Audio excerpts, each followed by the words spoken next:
తాకట్లో ఉన్న మీ బంగారాన్ని విడిపించి ఆ రోజు ఆన్లైన్ రేటుకి కొంటాం. Sharma gold company. నమస్కారం అండి. సుమన్ టీవీకు స్వాగతం. నేను గీతాంజలి. ఇవాళ మనతో పాటు ఉన్న అతిథి హనుమద్ ఉపాసకులు, ప్రముఖ జ్యోతిష్య వాస్తు పండితులు సిస్లా సిద్ధాంతి గారు. వారి గురించి ప్రత్యేకంగా పరిచయం అవసరం లేదు. చాలా వివరణాత్మకంగా అందరికి అర్థమయ్యే విధంగా రాశి ఫలితాలు అలాగే గ్రహస్థితులు తెలియజేస్తారు. ఇక పరాభవనామ సంవత్సరం ఎలాగో వచ్చేస్తోంది. మరి ఈ సంవత్సరం ఎలా ఉండబోతోంది, గ్రహస్థితులు ఏంటి, ఎవరెవరికి అనుకూలంగా ఉంది, ఎవరెవరు ఎటువంటి పరిహారాలు చేసుకుని వారి గ్రహస్థితిని మెరుగుపరుచుకోవాలో గురువు గారి మాటల్లో విని తెలుసుకుందాం. గురుగారికి స్వాగతం పలుకుదాం. గురుగారు నమస్కారం అండి. ముందుగా మీకు శ్రీ పరాభవనామ సంవత్సర ఉగాది శుభాకాంక్షలు అండి. సంతోషం తల్లి.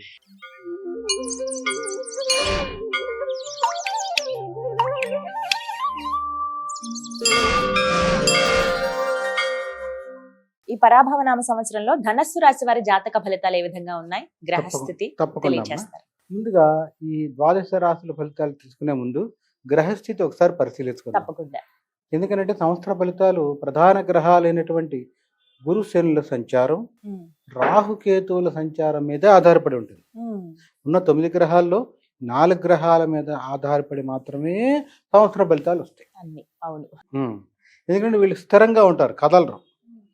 ఇప్పుడు అలా తీసుకున్నప్పుడు మనకి శని పూర్తిగా ఈ సంవత్సరం అంతా కూడా పరాభవన సంవత్సరంలో కుంభంలో మన మీనంలోనే సంచారం, మీనరాశిలోనే శని సంచారం.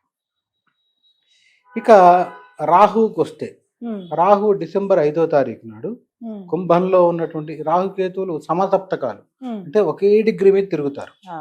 0-180 అంటాం.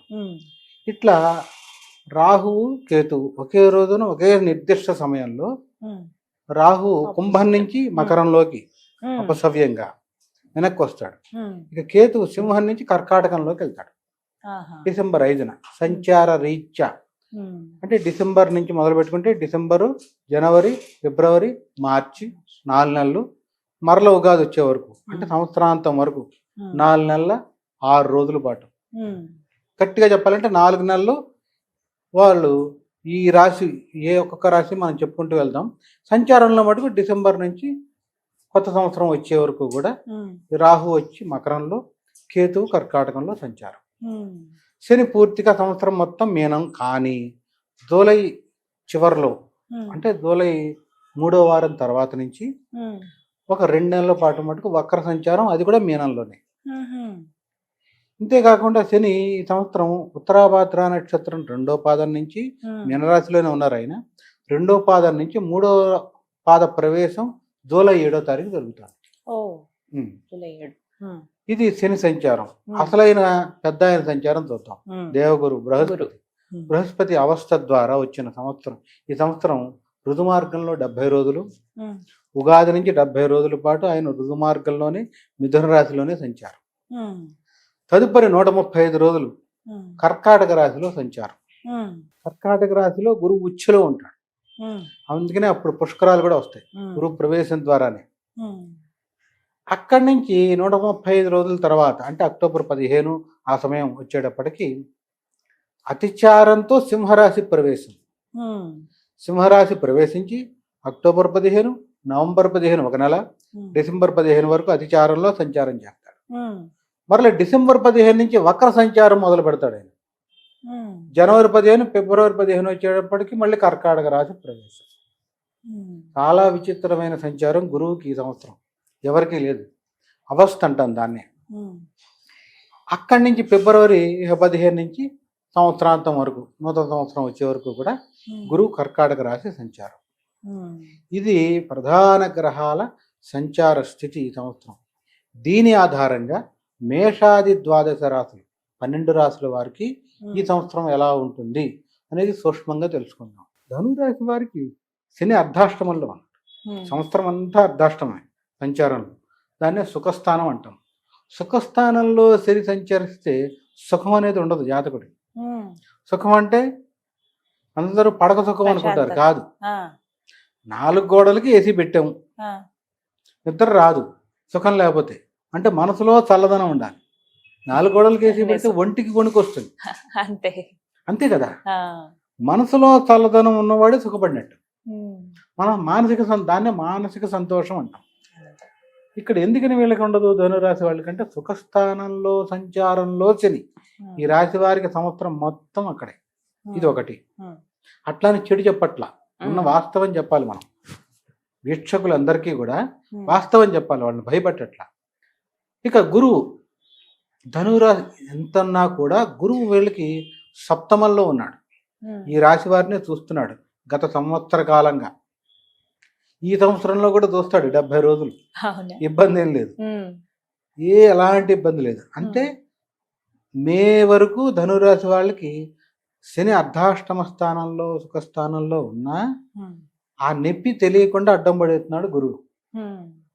ఎప్పుడైతే గురువు సంచారంలో ధనురాశి వారికి 70 రోజుల తర్వాత మారిపోయి అష్టమంలోకి వెళ్తాడు, అది కర్కాటకంలో ఉంటాడు. అక్కడ 135 రోజులు ఉంటాడు. తర్వాత నవమంలో 120 రోజులు ఉంటాడు సింహంలో. మరల వెనక్కి వచ్చేస్తాడు, వెనక్కి వచ్చి 60 రోజులు ఉంటాడు. 60 రోజులు 135 రోజులు కలుపుకుంటే 195 200 రోజులు ధనురాశి వారికి అష్టమంలో ఉంటాడు. అష్టమ గురువు అర్ధాష్టమ శని, మృత్యు స్వరూపం అది. ఎవరికి? అందరికీ కాదు, భయపెట్టడానికి.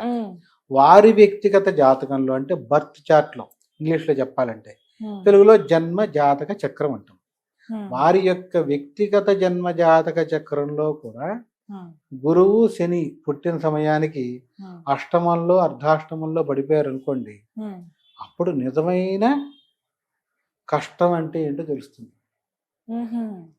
చాలా అది ఎట్లా ఎంత తీవ్రంగా వెళ్తుందంటే అపమృత్యు దోషం లాంటిది. అది చెప్పాలంటే కొంచెం గండం లాంటిది. అందుకని గురువు గురించి ఎందుకు చెప్తున్నామంటే, జీవుడు, గురువు అంటే జీవుడు. జ్యోతిష్ శాస్త్రం చెప్పేది జీవుడు ఎక్కడ ఉంటాడమ్మా? గుండెలో ఉంటాడు. అందుకనే శరీర భాగాల్లో గుండె గురువు ఆధీనంలో ఉంటుంది. గుండె గురువు ఆధీనంలోనే ఉంటుంది. మెదడు ఎవరి ఆధీనంలో ఉంటుంది? సూర్యుడి ఆధీనంలో ఉంటుంది. మన శరీర భాగాలు ఉన్నాయి కదా, ఎముకలన్నీ కూడా సూర్యుడి ఆధీనంలో ఉంటుంది. అందుకని సూర్యుడి బలం జాతకంలో బాగున్న వాళ్ళకి సన్నగా ఉన్న కొట్టంగానే పడిపోతారు. అందుకని సూర్యుడు బలంగా ఉన్న వాళ్ళకి విటమిన్ డి డెఫిషియన్సీ రాదు. జాతక చక్రంలో సూర్యుడు బలంగా ఉంటే విటమిన్ డి డెఫిషియన్సీ రాదు, స్కిన్ డిసీజెస్ రావు. ఎందుకని సూర్యుడి ద్వారా వచ్చేవి ఇవే. ఇక సూర్యుడి ఆధీనంలో మెదడు ఉంటుంది, గురువు ఆధీనంలో గుండె ఉంటుంది. అందుకనే గురువు జాతక చక్రంలో పాడైపోతే హోమం చేసేటప్పుడు రావి చెట్టు పొలలతో చేస్తాం. జీవంచ రావిహి శాస్త్రం చెప్పేది. జీవుడు అంటే గురువు, గురువుకు హోమం చేసేప్పుడు జీవంచ రావిహి, రావి చెట్టు పొలలతో హోమం చేయమన్నారు. ఇక అదే సందర్భంలో చంద్రుడి ఆధీనంలో ఏముంటుంది? శరీరంలో నీరంతా చంద్రుడి ఆధీనంలో ఉంటుంది. కొంతమంది డీహైడ్రేషన్ వచ్చిపోతారు. అది ఎందుకు? చంద్రుడు పాడైతే వస్తుంది. అదే సందర్భంలో చంద్రుడి ఆధీనంలో ప్రధాన 2 ఆర్గాన్స్ ఉన్నాయి. కిడ్నీస్ మూత్రపిండాలు, లంగ్స్ ఊపిరితిత్తులు. చంద్రుడి దోషంలో ఉంటే వాడికి చిన్నప్పటి నుంచే సైనస్ ప్రాబ్లము, లేదంటే బ్రీతింగ్ ప్రాబ్లము, ఆయాసము, వింటర్ సీజన్ రాగానే ఆయాసం వస్తుంది. ఇది చంద్రుడి దోషంలో ఉంటే మనం తీసుకుని పట్టుకోవచ్చు చక్రం. కంటిన్యూ ఆయాసం చిన్నప్పటి నుంచి ఉందనుకోమ్మా, ఆవిడ చక్రంలో చూడంగానే చంద్రుడి దోషంలో ఉంటాడు. అదే గుర్తు. చంద్రుడి ఆధీనంలో ఈ ఆర్గాన్స్ ఉంటాయి. మూత్రపిండాలు ఉంటాయి, కిడ్నీస్ ఉంటాయి, నెక్స్ట్ వచ్చేప్పటికి లంగ్స్ ఊపిరితిత్తులు. కుజుడి ఆధీనంలో మొత్తం రక్తం అంతా కుజుడి ఆధీనంలో ఉంటుంది. కుజుడు బాగున్న వాడికి జుట్టు బాగుంటుంది. రెండోది ఎప్పుడు హిమోగ్లోబిన్ హై ఉంటుంది. అది పోయింది. ఎప్పుడైతే ఆయన పడిపోయాడో ఇది కూడా పోతుంది. ఇది రక్తహీనత వస్తుంది. బాగుంటే ఇది వస్తుంది, లేకపోతే ఆపోజిట్. ఇక బుధుడి ఆధీనంలో ఎవరికి తెలియని రహస్యం, 72,000 నాడులు ఉంటాయి, నరాలు చక్రంలో రోగస్థానంలో. అది కూడా శీర్ష భాగంలో పడిపోయాడు అనుకోమ్మా, రోగస్థానమే శీర్ష భాగంలాగా. సూర్యుడు ఎవరు? మెదడు కారకుడు కదా. సూర్యుడితో కలిసి బుధుడు రోగస్థానంలో పడిపోతే బ్రెయిన్ స్ట్రోక్ వచ్చిపోతారు. అది రోగస్థానం అయితే అక్కడ నరాలు చిట్లిపోతాయి. అట్లా కాదు, తాను స్థానం మారింది, శరీరంలో భాగం ఉంటుంది, చక్రంలో బుధుడు ఏ భాగంలో పాడయ్యాడో ఆ భాగం చచ్చుబడిపోతుంది. నరాలు మొత్తం బుధుడు ఆధీనంలో. అధీనంలో ఉంటాయి. బుధుడు పాడైపోయాడు చక్రంలో అంటే చిన్నప్పుడే నరాల సంబంధ వ్యాధులు ఉంటాయి. నర్వస్ వీక్నెస్ అండి చిన్నపిల్లలు అంటాం మనం. అది అంటే బుధుడు ఆధీనంలో అవయవంలో ఆ నాడులన్నీ ఉంటాయి. నరం ఎట్లా ఉంటుందమ్మా, అంటే కదిలిపోతుంది. అంతే. బుధుడికి అందుకని ఇంగ్లీష్ లో పేరు మెర్క్యూరీ, పాదరసం. అంత చురుకు అనమాట. చురుకుగా. ఇక గురువుకి చెప్పాం గుండె. శుక్రుడు ఆధీనంలో అబ్డామిన్ అంతా ఉంటుంది. నాభిస్థానం బొడ్డు కిందంతా శుక్రుడు ఆధీనంలోనే ఉంటుంది. ఆడవాళ్ళకి సంబంధించిన యూట్రస్ ప్రాబ్లమ్స్, గర్భసంచి, మగవాళ్ళకి వచ్చిన ప్రొస్టేట్ ప్రాబ్లమ్స్, గాల్ బ్లాడర్, ఇక రకరకాల సమస్యలన్నీ శుక్రుడు పాడైతే వస్తాయి. కొంతమందికి తినదరగదు, తినస్తూనే ఉంటారు, గ్యాస్ ప్రాబ్లం, ఈ శుక్రుడు ద్వారా వస్తుంది. ఇదంతా మెడికల్ సంబంధించిన జ్యోతిష్యం. ఆయన పాడైపోతే ఇది పాడైపోతుంది. శని నీచస్థానం శరీరంలో, ఏది మోకాల నుంచి. శని పాడైపోతే మోకాలు చెప్పులు అరిగిపోతాయి, లేదా చీలమండల నొప్పులు వస్తాయి, మడమల నొప్పులు వస్తాయి. ఇదంతా శని శరీరంలో నీచస్థానం. లేదా పాదాలకు సంబంధించిన ఇబ్బందో రోగం అవుతుంది. ఈ అసలైన చివరి సర్పగ్రహాలు ఉన్నారు కదా, రాహు కేతు. రాహుకి సంబంధించి పరిశీలిస్తే ఇక్కడ మొదలుపెట్టి స్పైన్, వెన్నుపూస, వెనకాల డిస్క్ ఇక్కడ వరకు. రాహువే గనక రోగస్థానంలో ఉంది, ఇంకో పాపగ్రహం చూస్తూ ఉంటే డిస్క్ ఆపరేషన్ జరుగుతుంది, పాడైపోతుంది చిన్న వయసులోనే. అంటే ఆయన ఆధీనంలో బ్యాక్ స్పైన్ అంతా ఉంటుంది. కొంతమందికి ఇక్కడ చూడండి ఇట్లా బటర్ఫ్లై షేప్ లో షోల్డర్ పెయిన్, స్పాండిలైటిస్ వస్తూ ఉంటుంది. రాహు పాడైతే వస్తుంది. తదుపరి కేతు. కేతు ఏం చేస్తాడు, మోక్షకారకుడు, జ్ఞానాన్ని ఇస్తా కేతు అంటాం. ఆ కేతువే ఆధీనంలో చిన్న మెదడు ఉంటుంది. అందుకని ఆధ్యాత్మిక జ్ఞానాన్ని ఇచ్చేవాడు కేతు. జ్ఞాన ప్రసూనాంబ కేతు స్వరూపం ఆవిడ శ్రీకాళహస్తిలో. జ్ఞానం, ఏ జ్ఞానం, ఆధ్యాత్మిక జ్ఞానం. కేతు పాడైపోతే మందబుద్ధి అవుతాడు, జ్ఞానం ఏమి ఉండదు. శరీర భాగాల్లో వాటి యొక్క నియంత్రణ ఉంటుంది మన మీద. ఎప్పుడు ఎవరు పాడైతే దానికి సంబంధించిన రోగమే వస్తుంది. ఆ రోగం ఏం వస్తుందని చూసి చెప్పచ్చు. క్యాన్సర్ వస్తుందా రాదా అది ఇంకా ఇన్డెప్త్, దాంట్లో చూస్తే చెప్పేస్తాం. అట్లా ఇదంతా ఎందుకు చెప్తున్నామంటే కొంతమంది భయపడతారు కదా, భయపెట్టడానికి కాదు, వీక్షకులకి జ్ఞానం రావాలి. అవునా కదా, చూసేవాళ్ళు కూడా జ్ఞానం రావాలిగా. ఎందుకు, ఎక్కడ ఏది ఉంటే వస్తుంది అనేదానికి నేను ఇదంతా చెప్తున్నా. ఆ రీత్యా వారి వ్యక్తిగత జాతకంలో గురువు అష్టమంలో పడిపోయి బర్త్ చార్ట్లో, శని అర్ధాష్టమంలో ఉంటే దాన్ని అపమృత్యు దోషంగా చెప్తాం. మరి బయటపడాలి, అపమృత్యు దోషం అని దాన్ని చెప్తాను. ఏం చేయాలి? అపమృత్యు దోషానికి బయటపడాలంటే ఖచ్చితంగా ఏదో ఈ మృత్యుంజయుడికి సంబంధించి మంత్రం ఉంటుంది. త్రయంబకం యజామహే సుగంధం, అది చదువుతున్నా అంత చాలదు. జాతక చక్రంలో కూడా దోషంలో ఉంటాడు కదా, అప్పుడు ఏం చేయాలంటే మృత్యుంజయ దేవత అనుగ్రహం కోసం అపమృత్యు దోషం నుంచి బయటపడటానికి అనులోమ విలోమ సహితం అంటాం. అనులోమం విలోమం అంటే అసెండింగ్ ఆర్డర్, డిసెండింగ్ ఆర్డర్. మంత్రాన్ని సంధించి ఒక మంత్రం ఉంటుంది, మహామృత్యుంజయ పాశ్వత హోమం అని ఉంటుంది. ఒక మంత్రాన్ని ముందరికి చదవాలి, అదే మంత్రాన్ని వెనక్కి చదవాలి. ఎంత కష్టం అది. అనులోమ విలోమ సహిత మహామృత్యుంజయ పాశ్వతం. ఆ హోమంలో ఏమేస్తారో తెలుసమ్మా?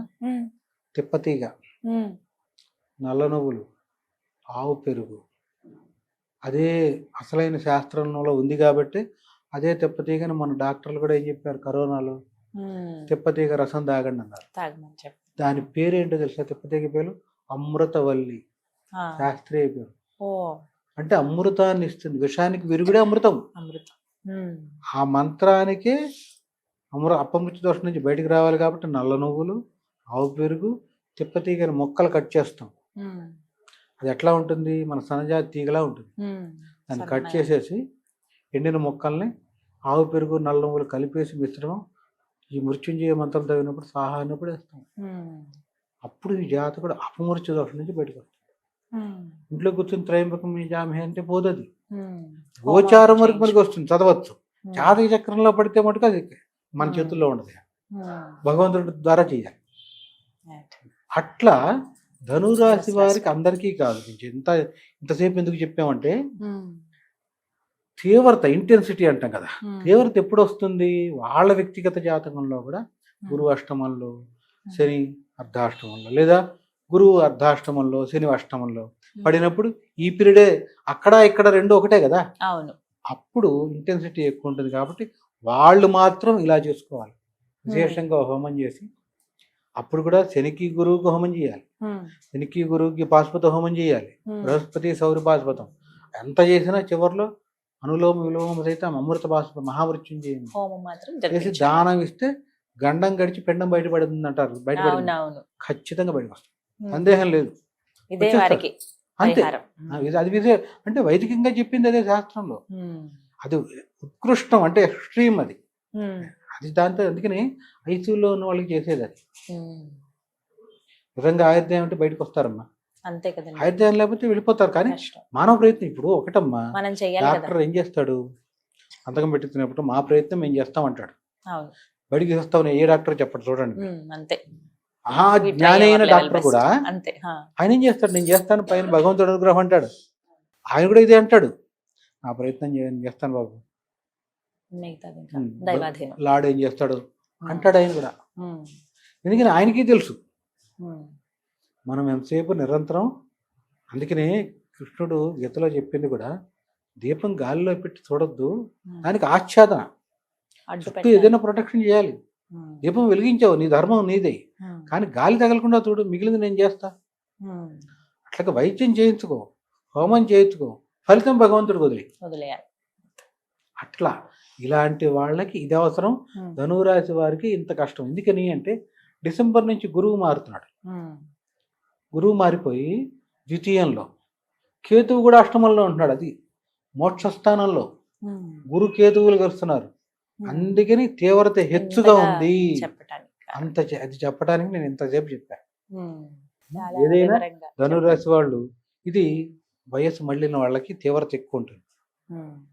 అట్లాగే చిన్నపిల్లలు, ఉద్యోగస్తులకి గురుబలం పోతే చాలా కష్టం. వీళ్ళు నిరంతరం కూడా గురు దక్షిణామూర్తి స్తోత్రం ధనురాశి వాళ్ళు ఈ సంవత్సరం అంతా చదువుకోవాలి.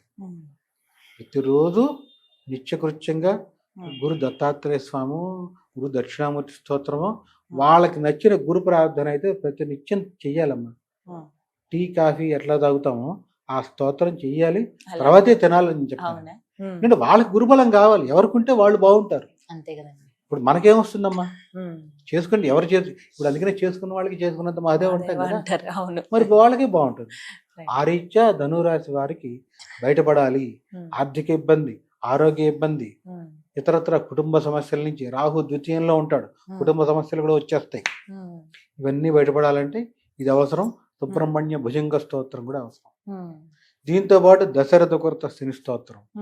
ఈ మూడు మామూలుగా గోచారంలో ఉన్న వాళ్ళకి, జాతకంలో కూడా పడిన వాళ్ళకి హోమం వరకు వెళ్ళాలి. గోచారంలో ఉన్న వాళ్ళకి దశరథ కృత శని స్తోత్రం అర్ధాష్టమ శనికి, గురు దక్షిణామూర్తి స్తోత్రం అష్టమ గురువుకి, రాహుకేతువులకి సంబంధించి మరి ప్రధానంగా సుబ్రహ్మణ్య భుజంగ స్తోత్రం చేయడం ద్వారా తట్టుకుని నిలబడతారు. మళ్ళీ ఇది చేసేస్తే మేము బాగుంటుందా అని అడుగుతారు, తట్టుకుని నిలబడతారు. 8 నుంచి 7 రారు మెట్టుకి, ఎంతో మెట్టువాడు 9కి వెళ్ళరు. మనం ఫ్యాక్ట్ చెప్పేయాలి. అదే ఇందాక మనం మాట్లాడుకున్నాం, తులారాశికి వాళ్ళు చేస్తే 9 నుంచి 10కి వెళ్ళిపోతారు. ఇప్పుడు అందుకనే పెద్దవాళ్ళు ఏం చెప్తారు, మంచి పని మంచి టైంలో చేయండి రా అబ్బాయి అంటారు కదా. 9 నుంచి వాళ్ళని 10కి పంపించవచ్చు చేయటం ద్వారా. ఇదే హోమం చేస్తే 10 కాదు 12 కూడా పంపించవచ్చు. వీళ్ళకి చేస్తే పైకి పంపించలేము, ఇంకో మెట్టుకి పడిపోకుండా ఆపుతాం. కాలానికి నీటి ప్రవాహానికి ఎదురు ఇస్తామమ్మా, కష్టం కదండి, చాలా ఊహ కూడా ఉండదు. అట్లా ధనురాశి వాళ్ళు ఇది చేసుకోవడం ద్వారా వాళ్ళున్న స్థాయి నుంచి పడకుండా వాళ్ళని వాళ్ళు ప్రొటెక్షన్ అంటే నియంత్రించుకోవచ్చు. అంటే ఒక సెక్యూర్ వలయం లాగా ఈ 3 స్తోత్రాలు కాపాడతాయి. చక్కగా తెలియజేశారండి. ధన్యవాదాలు గురుగారు. శుభమస్తు.